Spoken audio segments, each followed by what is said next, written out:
Naam, salamu zetu za dhati zipate kuwafikieni popote mlipo, wapenzi watazamaji wa Kibenge TV. Matumaini yetu mko salama salimini popote mlipo, na tunawakaribisheni kwa mara nyingine tena kusikiliza awamu hii ya matangazo ya habari za matukio ya kila siku kwa yale ambayo yanazidi kuridima katika nchi ya Jamhuri ya Kidemokrasia ya Kongo, katika nyanda za kisiasa, kiusalama na hata kidiplomasia pia. Na katika jimbo la Kivu Kusini, kukata tamaa kunazidi kuonekana miongoni mwa baadhi ya wanachama wa muungano wa FCM23 RDF.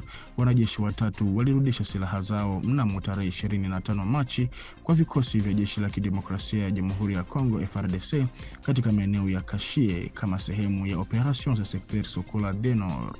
Jeshi linawaomba wanachama wengine wa muungano huo kufuata mfano huu na kuacha ukatili.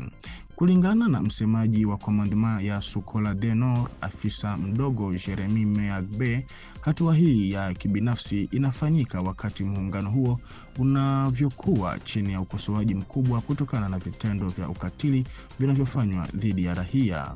Commandement hiyo inalahani hasa mauaji ya wachimbaji 13 wa madini katika eneo la Karembo yaliyofanywa na nguvu za FCM23. Wizi na mateso dhidi ya raia vinaongezeka kila siku.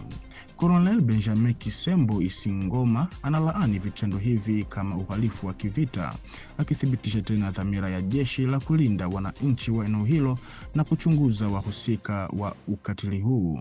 Kurudishwa kwa silaha kwa wanajeshi watatu kunavyoashiria, kulingana na vyanzo vya kijeshi, ni kuanza kuibuka kwa mashaka miongoni mwa wanachama wa muungano huo, hali inayodhoofisha morali na mshikamano wao. Na tukisalia huko mkoani Kivu Kaskazini, Kivu Kusini kumradhi, katika kijiji cha Bibogobogo ama Bibokoboko katika moyo wa eneo la Moyen Plateau ya Fizi, hisia ya utulivu na usalama inaanza kuonekana miongoni mwa jamii ya Banyamulenge baada ya miaka mingi iliyozidiwa na ukosefu wa usalama na hofu ya mashambulizi mapya. Vikosi vya jeshi la Jamhuri ya Kidemokrasia ya Kongo FARDC vimeongeza uwepo wao katika eneo hilo kuhakikisha ulinzi wa kudumu kwa wakaaji.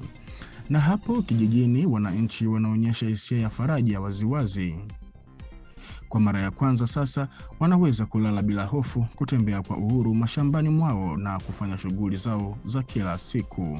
Familia nyingi zinaripoti kuwa hawajawahi kufurahia amani kama hii kwa miaka mingi ya mzozo kati ya jamii katika eneo hilo.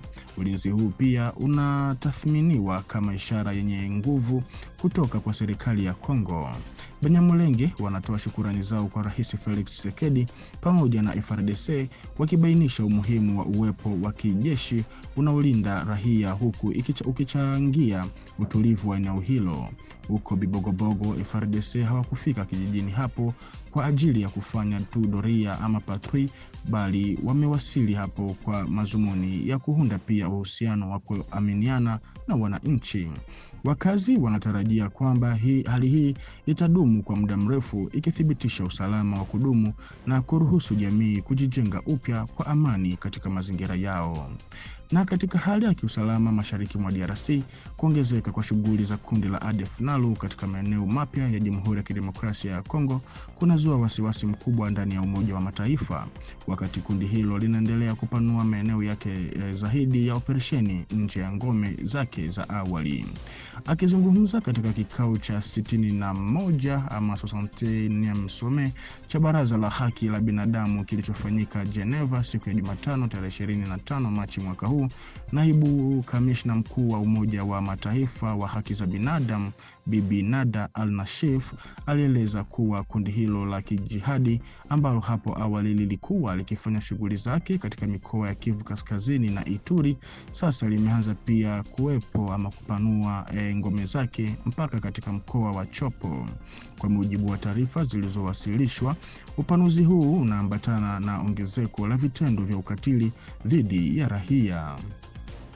Tangu mwezi Oktoba mwaka 2025, yani Oktoba 2025, zaidi ya raia 260 ama 260 civil wanaripotiwa kuuawa katika mashambulizi yanayodaiwa kufanywa na ADF NALU. Maelfu ya watu wamelazimika kuyahama makazi yao, huku wanawake na wasichana wakikumbwa na ukatili mkubwa, ikiwemo utumwa wa kingono. Miongoni mwa matukio makubwa yaliyoripotiwa ni shambulio la mara mbili lililotokea tarehe 12 Machi katika maeneo ya uchimbaji madini ya Muchacha, takriban kilomita 100 ama 5 kilometre kutoka Bafoussende.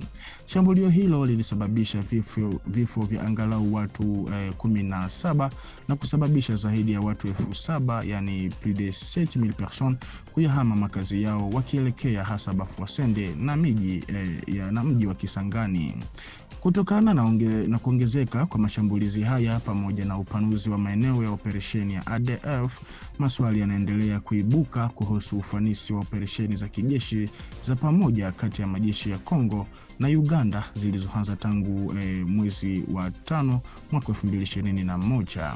Licha ya juhudi hizo, matokeo halisi uwanjani bado yanaonekana kuwa madogo, hali inayoruhusu kundi hilo kuendelea kujipanga upya na kuendeleza mashambulizi katika maeneo mapya.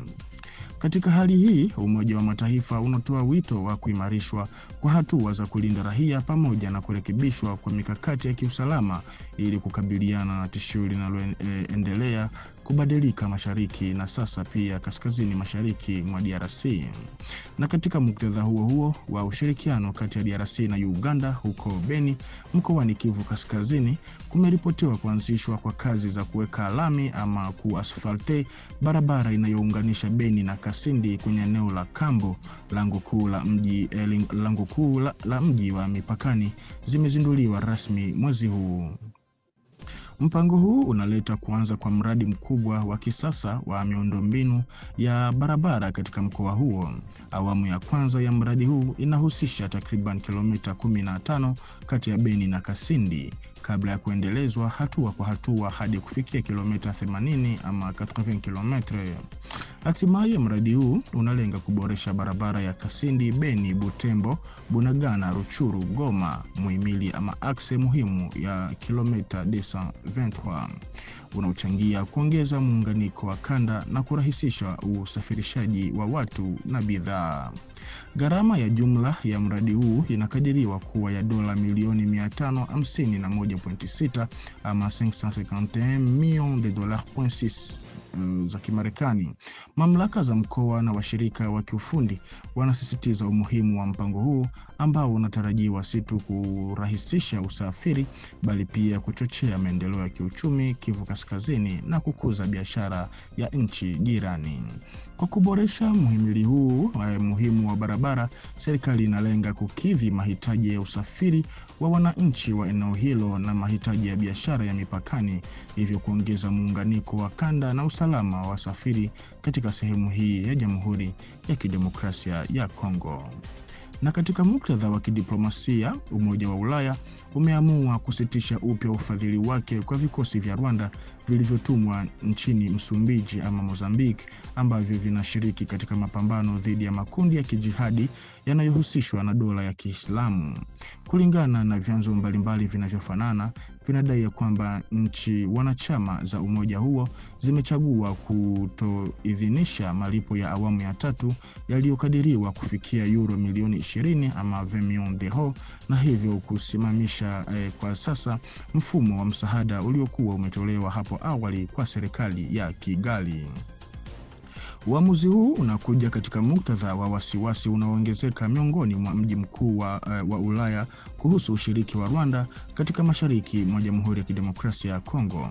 Baadhi ya washirika wa Ulaya wanaeleza kuwa jukumu la Rwanda linaonekana kuwa la kuvuruga utulivu, jambo linaloweza kudhoofisha juhudi za kikanda za kurejesha amani na usalama, na hivyo kuathiri tathmini ya jumla ya ushirikiano wa kijeshi na Kigali. Hata hivyo, Umoja wa Ulaya haukusudii kujiondoa nchini Msumbiji.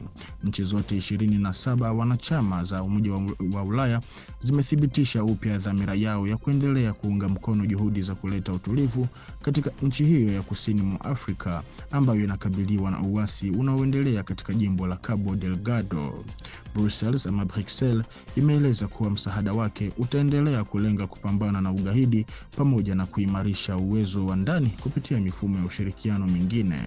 Kwa hiyo, ingawa ufadhili wa moja kwa moja kwa operesheni za Rwanda umesimamishwa, dhamira ya Umoja wa Ulaya katika kusaidia usalama wa Msumbiji inaendelea, huku kukiwa na mwelekeo mpya wa vipaumbele unaolenga kusawazisha mapambano dhidi ya misimamo mikali ya vurugu na masuala ya kisiasa ya kikanda.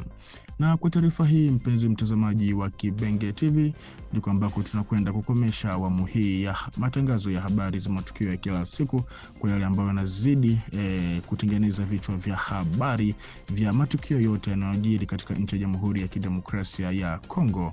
Na basi tunakuomba uzidi kuambatana nasi hapa kwenye channel yetu ili uzidi kuhabarika zaidi. Basi tukutane kwa majaliwa. Asante.